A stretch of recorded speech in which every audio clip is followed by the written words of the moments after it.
पर खड़े हो जाएं।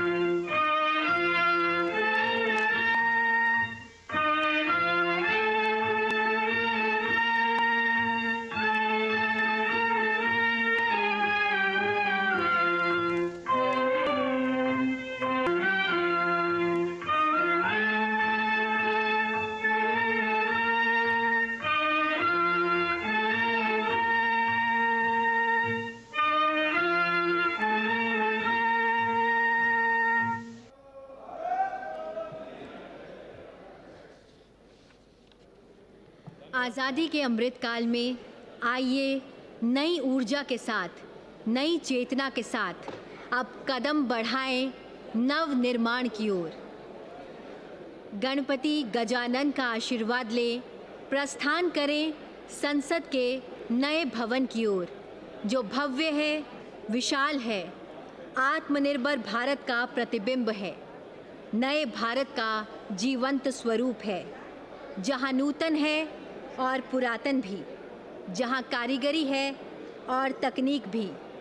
चलिए कदम बढ़ाएं भारत की संसद के नए भवन की ओर और नए लक्ष्यों के साथ रचें नया इतिहास। जय हिंद, जय भारत।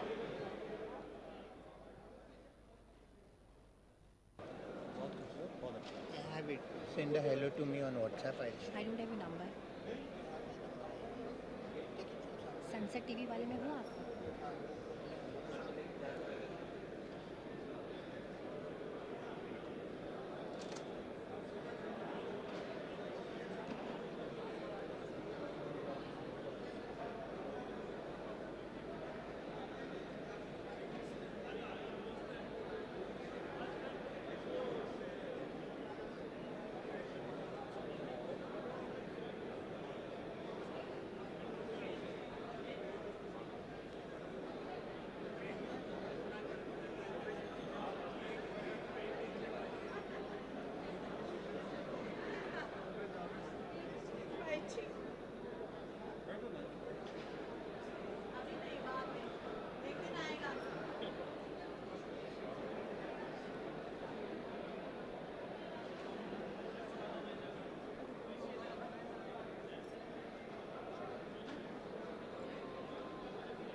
कार्यक्रम को संबोधित किया।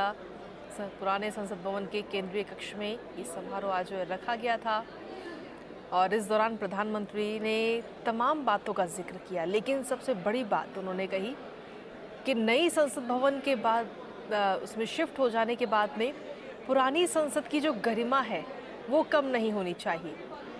साथ ही उन्होंने कहा कि पुरानी संसद को संविधान सदन के रूप में जाना जाना चाहिए, उसे एक अलग पहचान अब मिले, जिससे कि हम आगे आने वाली पीढ़ी को बताएं कि यहाँ पर 75 सालों में कितने बड़े बड़े फैसले लिए गए, कितने कानून बने। ये तमाम बातें प्रधानमंत्री की तरफ से कही गई। साथ ही प्रधानमंत्री ने कहा कि इसी सेंट्रल हॉल में तिरंगे राष्ट्रीय गान को अपनाया गया। नए भविष्य में अब श्री गणेश करने जा रहे हैं।